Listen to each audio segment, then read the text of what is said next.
Good morning, friends. In yesterday's lecture, we saw pure substances. So what are pure substances? We mean pure substances means without adulteration, without any impurity. But in chemistry, we said pure substances are those substances made up of a particular type of particle. And the particles in the pure substances remain the same or in the same proportion. When in the mixture, it can vary. So we learned about pure substances and impure substances.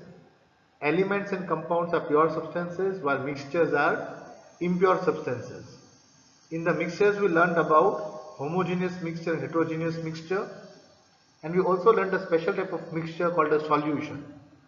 So solution has got a solute, that is a solid or a liquid or a gas which dissolves in a solvent which is mostly a liquid. Now we will move to the next part, that is understand solutions. But solutions are of three types: a true solution, a suspension and a colloid. So in this lecture we are going to see suspension and colloids because solution we have done in the last chapter. So if you need to revise the last lecture one more time, you can please go through the last lecture again. So what we did about solution, we learnt about, this is the slide of the last lecture, we learned what is the saturated solution.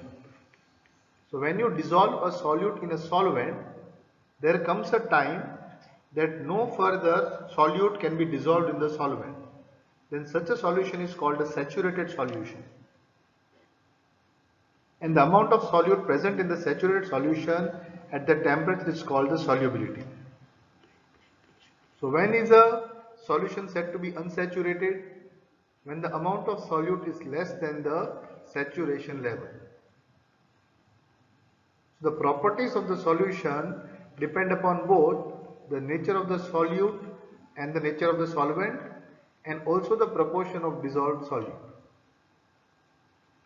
Now when the solute is high but the solvent is low, it is called a concentrated solution, and in which the solute is comparatively lesser but the solvent is in high amount, it is called a dilute solution. And in the last lecture I also explained how sugar and salt dissolve in water. Sugar and salt is solid and we can see with the naked eyes, but when we put it into water and stir the water, the sugar particles break up and they become so small that they cannot be seen with the naked eye, and they adjust themselves into the intermolecular spaces of the water molecules, and hence it becomes totally transparent, we cannot see. So a true solution is somewhere the particles are very small in size. We did 10 raised to minus 9 meter nanometer. Now we talk about solubility. So how do we define solubility? So here we have to go by a certain measure. The maximum amount of solute which can be dissolved in 100 grams of a solvent.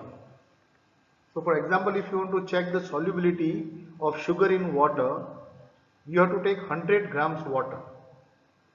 100 gram of water you have to take, and now measure the sugar you are putting inside. So do not put by spoon now. Measure 1 gram sugar, 2 gram sugar, 3 gram sugar. So by grams keep on adding sugar to the water and stirring, and it will dissolve until it will reach a point where no further sugar will dissolve in the water. Then the maximum sugar which can dissolve is called the solubility of the solvent at a specified temperature. Make sure the temperature does not change. The temperature should remain specified, that means constant, and that is known as the solubility of the solute in that particular solvent. Yes, so salt in the water, sugar in the water, at a certain temperature, how much salt or sugar dissolves in 100 gram of the solvent is called the solubility. Now we are going to see the effect of temperature and pressure on solubility. When you are mixing a solute with a solvent, they have mentioned the temperature should remain constant and even the pressure, because see, we will see what changes can occur.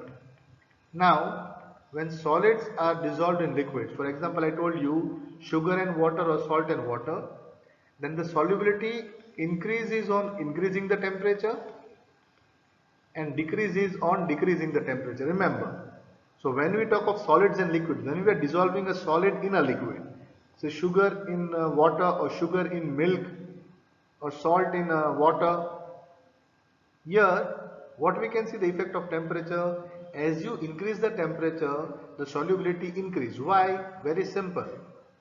In the liquid there are intermolecular spaces, but when you increase the temperature because of the heat, the molecules go far apart and the intermolecular spaces increase. Because there is more space, more solid can dissolve. So increasing the temperature increases the solubility. Decreasing the temperature, taking out the heat, making it cooler, the intermolecular particles come closer.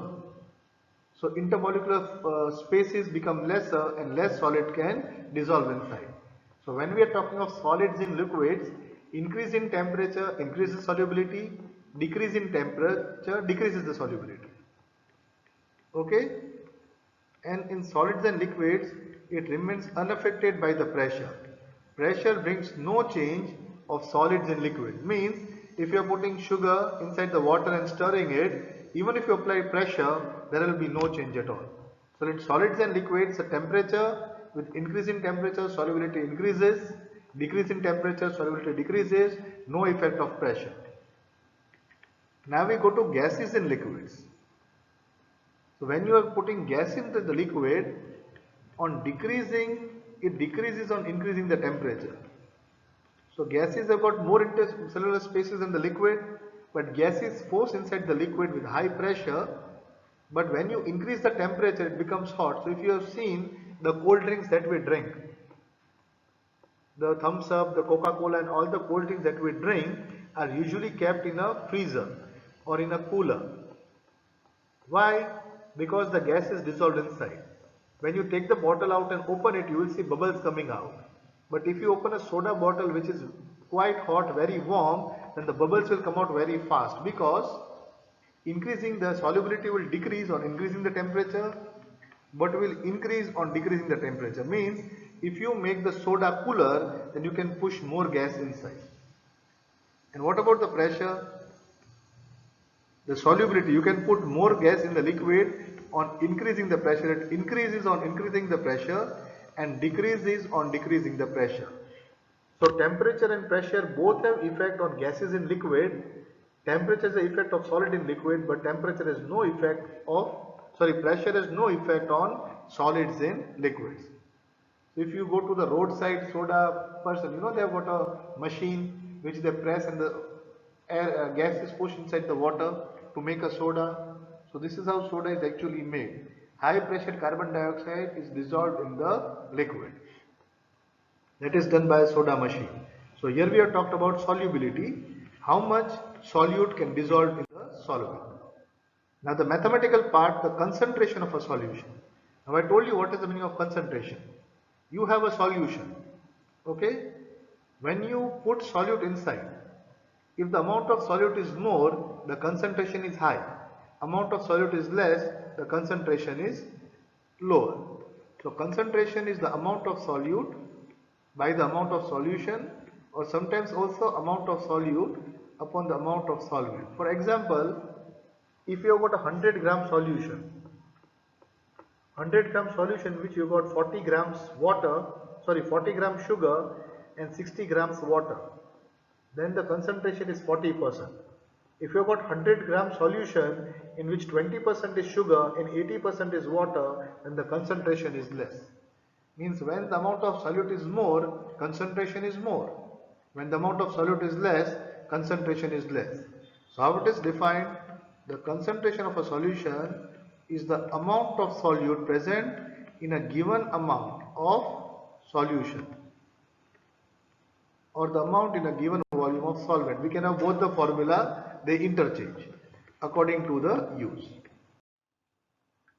So the concentration can also be expressed at what? Mass by mass.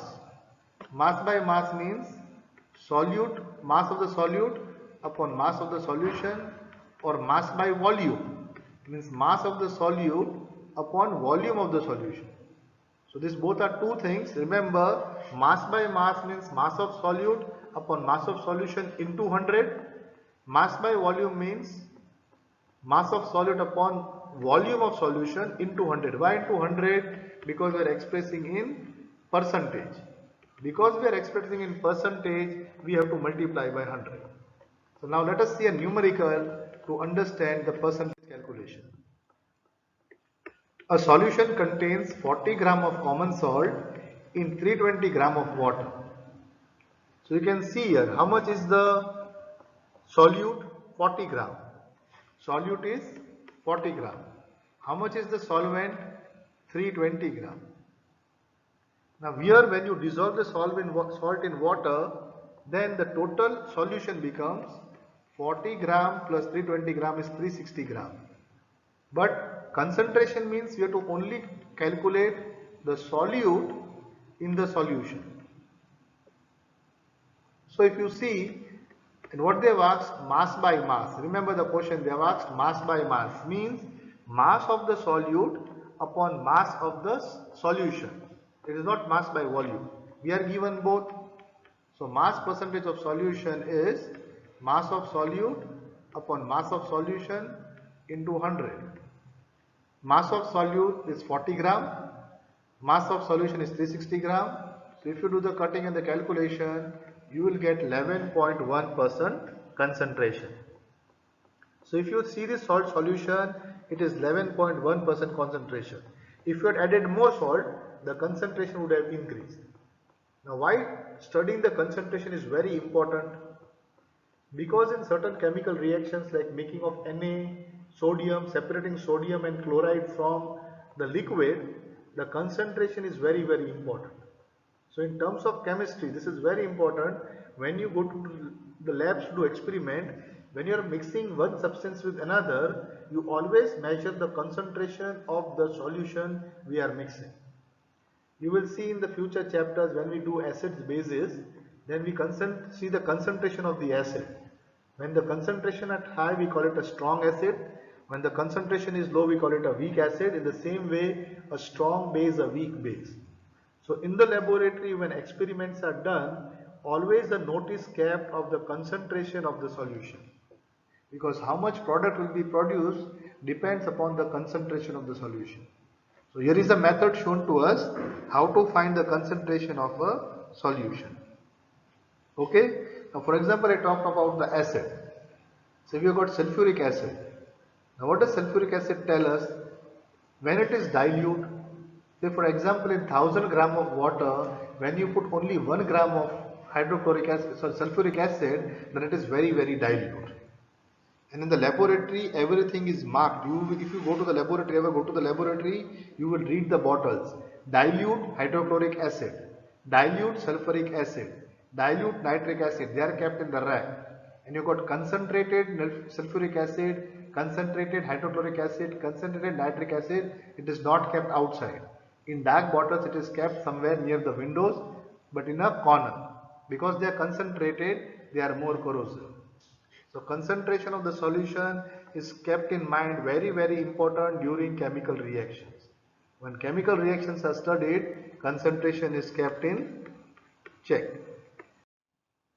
Now we go to the next part, is a suspension. A suspension is also a type of solution, but this is not a true solution. So let us see what is the difference between a suspension and a solution. Now a solution was a homogeneous mixture. A suspension is a heterogeneous mixture. Now what is the meaning of the word heterogeneous mixture? The properties are not the same throughout the bulk. When you will see this mixture, you will find it is not same everywhere.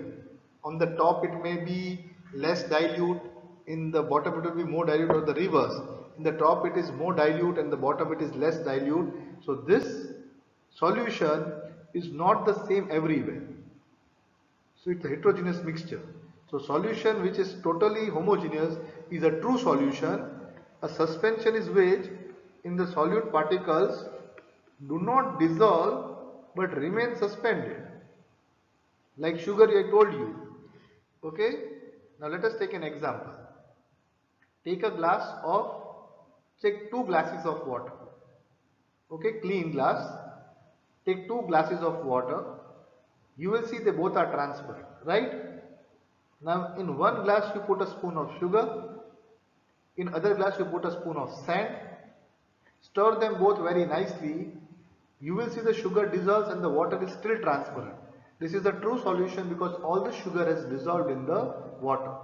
When you look at the sandy water, the muddy water, it will be almost brown in color. Why it is brown in color? Because the sand particles did not dissolve with the water. The dirty water you see is because the particles remain suspended and do not dissolve. So such a solution is called a suspension because the sand particles are suspended in the water. So in the rainy season when you see the dirty water outside, what is the dirty water? It is the sand or the mud particles in the water. After a long time, when the mud will settle down, you can see the clear water on the top. But here the mud has settled down, so it is still a heterogeneous mixture, not the same everywhere. So are you following the difference? What happened to the solution? So you can try it out at home. It's a very simple activity to try at home. Take 2 glasses of water, transparent glasses of water, and you will see they both are transparent. Now you will add 1 spoon of sugar to 1 glass and 1 spoon of sand or mud to another glass. Stir them both nicely and watch them both. The sugar solution will be transparent because all the particles have dissolved. The muddy water will be not transparent, it will be muddy, the color will change because the particles have not dissolved, they are suspended, it is called a suspension.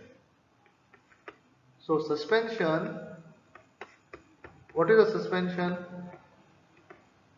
The suspension is a heterogeneous mixture. The particles of suspension can be seen with the naked eye. So you can see the mud particles in the water.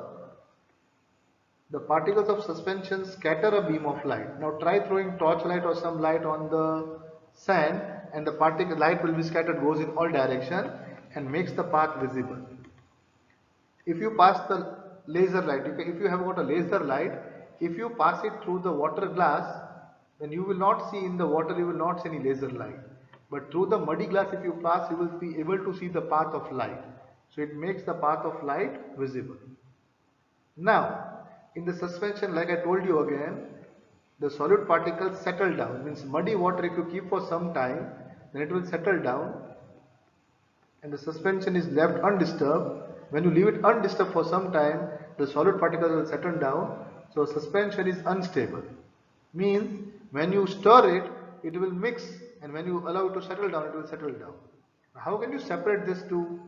By the process of filtration. So if you have got a tissue paper or filter paper, but filter paper whose pores, the holes, are slightly smaller than the sand particles. So when we will pour the water through a filter paper, the water will fall behind but the mud will stay. Because the particles in big in size and not dissolving, you can easily separate the suspension from the solvent by the method of filtration by using a filter paper. Okay. Now second thing, when the particles settle down, the suspension breaks. What is the meaning of the suspension breaks? The solvent and the solid has become separate, so light does not scatter anymore. The particles will not scatter and the light will not scatter anymore. This is the suspension. So we did the solution in which the particles dissolve, and now we do the suspension in which the particles do not dissolve but remain suspended. So we have got two things. In both the cases, just now what I used, the solute was solid and the solvent was a liquid. Now the third type of solution is called a colloid. So what is the colloid? It is somewhere between the true solution and the suspension. In between, what does in between mean?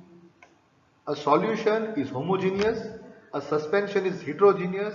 So what can the colloid be in between? Is it homogeneous or it is heterogeneous? So it is a homogeneous looks homogeneous but is actually a heterogeneous mixture. So a colloid looks homogeneous. If you look at the naked eye, it looks homogeneous but actually it is heterogeneous. Now how do we know? Let us say an observation, the particles of the colloid are uniformly spread. Means in the solution it is spread uniformly, so it appears homogeneous because the properties are same throughout the whole bulk. Now because the particle size is relatively smaller, the mixture appears homogeneous. So the size of the particles is slightly more than the solution, homogeneous, but less than the suspension. So the particles here of the colloid are slightly more than the true solution and slightly less than the suspension. So it's somewhere in between. For example, milk. So milk looks the same everywhere. So it appears homogeneous. Okay, because when you taste milk from the top or bottom, the milk taste is same everywhere. Properties are same, it is homogeneous. So when we look at milk, we find it homogeneous, looks same everywhere. Then why are we calling it heterogeneous? So we'll see that why we call it heterogeneous. Okay. Now the system, the milk, consisting of substance as very small particles of a solid or droplets of liquid or tiny bubbles of a gas is called the dispersion system. So here you can say milk is the dispersion system because milk is a colloid, milk is the dispersion system. The disturbed substance is called the dispersed phase. So the fats and the proteins in the milk are the dispersed phase. And the medium in which it is distributed, that is the water part, is the dispersion medium. So milk contains a liquid. So what is milk? Milk is actually water with fats and proteins and the white color, right? So the water part is the dispersion medium, the fats and the proteins is the dispersed phase, and together milk forms the dispersion system. So what is a colloid? Colloid is between a true solution and a suspension. In the true solution, the particles are very small. When they dissolve, we cannot see with the naked eye. In suspension, the particles are so big we can see with the naked eye. In a colloid, the particles we cannot see with the naked eye. It appears homogeneous, but actually it is heterogeneous. Now, how do we know it is heterogeneous? So the only test is let a ray of light fall on it. If you can see the path of the ray of light, then it is a colloid. It is proper, it appears homogeneous, but actually it is heterogeneous. So now we'll see different type of colloids. Okay, dispersal phase liquid in gas. So when there is a liquid inside the gas, now why do we call it colloid? You will see the type is called aerosol. Even a solid in gas is called aerosol. They both are called aerosol. Now fog, cloud are both aerosols. So fog and cloud are both called aerosols. Even smoke is an aerosol. What is an aerosol? It is a liquid in gas or a solid in the gas, dissolved in the gas. So fog and cloud, you know, they both are gas only. They are both are gases, fog. But in the fog there is moisture, that is the liquid in the gas, and cloud also contains water. So they both are liquids. But why we call it colloids? Because they look the same everywhere. They look homogeneous, but actually they are heterogeneous. Now smoke is also a type of gas, but if you see the smoke carefully, there are solid particles floating inside the smoke.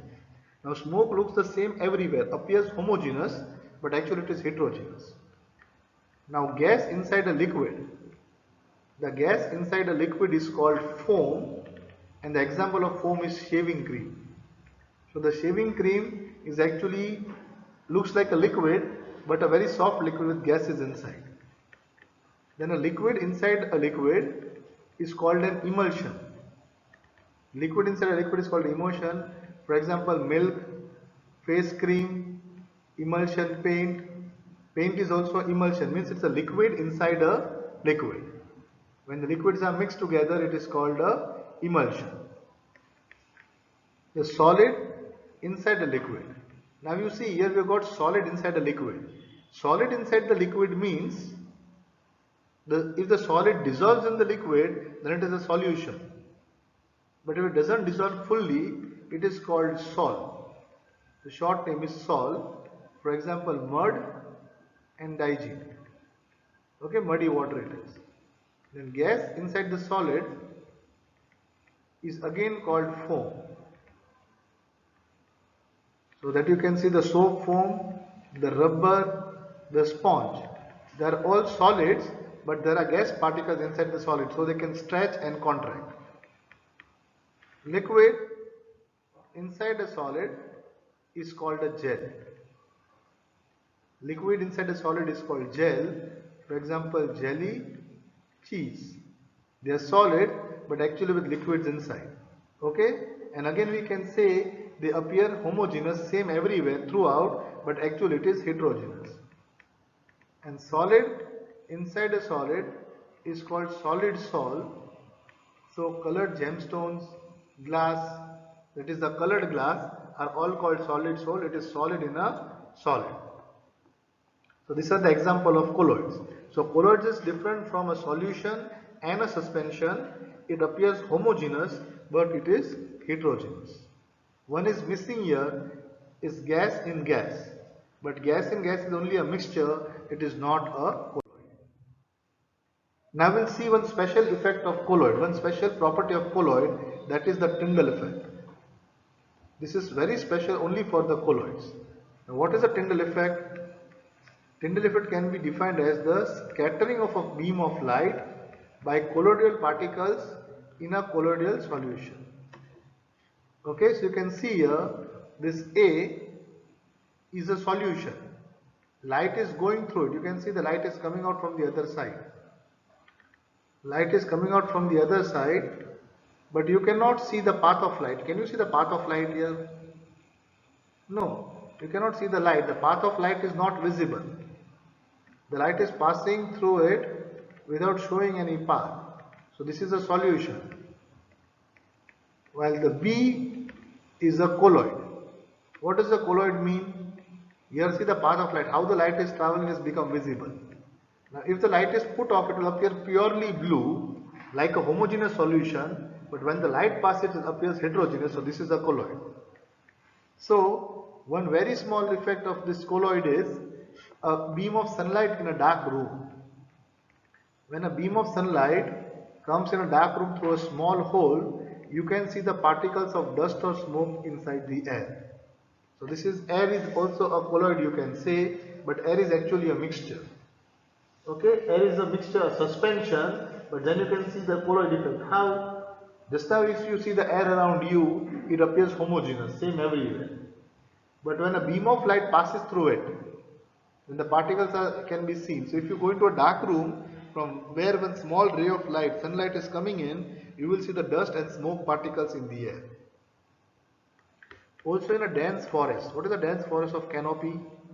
Canopy means cover. So when the trees are so close to each other that it is totally dark inside, and when sunlight passes through it, you can see the particles inside. It contains mist, tiny droplets of water, which are the colloidal particles dispersed in the air. So the mist is the dispersed phase and the air is the dispersed medium. So this is the Tyndall effect. This effect is called the Tyndall effect, in which when we pass a light through a colloid, it scatters the beam of light. Now we'll see the difference between a true solution, a colloid and a suspension. Why we saw so many effects? Why these mixtures are different? In a true solution, the particle size is less than 1 nanometer. That is 10 raised to 9 meters. So small that it dissolves completely, you cannot see it at all. Now this is between 10 raised to minus 9 to 10 raised to minus 6. Means with the naked eye you cannot see it. You cannot see it through a naked eye, but when light falls on it, it scatters the light. And these are bigger than 10 raised to minus 6, you can easily see with the naked eye. For example, mud in water. So the next is the same thing, can't be seen with naked eye, can't be seen with naked eye, and this can be seen with the naked eye, means without any light or any microscope, anything. This is a homogeneous mixture, suspension a heterogeneous mixture. This seems homogeneous but is actually heterogeneous. The true solution, the particles can be separated, cannot be separated, can't be separated by a filtration because they are so small they will pass through the filter paper. This also cannot be separated by filtration, they are so small. But this can be separated by the filtration because the particles are big in size. These are stable solutions because the solute particles do not settle on keeping. So when you allow it to settle, it won't settle, it is very stable because it remains in the true state. This is also a stable solution, the particles will not settle down. In a suspension is an unstable solution because the particles will settle down upon keeping to rest. True solution does not show the Tyndall effect. Colloid show the Tyndall effect. What is the Tyndall effect? when you allow light to fall on this mixture, the colloid, the beam of light will be scattered. This may or may not show Tyndall effect. If the particles are of enough size, they will show, otherwise it may not show. But it will show the path of light. Okay? It diffuses to the filter paper or parchment paper. The colloid particles pass through the filter paper, means you cannot filter it, but it will not pass through parchment paper. And this will not pass through the filter paper also and the parchment paper also. So the example of true solution is sugar in water, the colloid is milk and blood, and the suspension is sand, mud in water. So in today's lecture we have done the type of mixtures based on the solute and the solvent, and the size of the solute is very important. So size of the solute depends how much it will dissolve or it will stay as a suspension. So first we did the true solution, then we did the suspension, and in both of them there is a colloid having some properties of the true solution and some properties of the suspension. So kindly go to the lecture again, learn all the important points, the size of the particles, what is a solvent, what is a solute, the dispersed system, the dispersed phase, the dispersed medium, and also what are the special name of the colloids, and the example of the colloids can be asked as 1-mark questions. So kindly go to the chapter again and revise it well. We are going to end here. Thank you.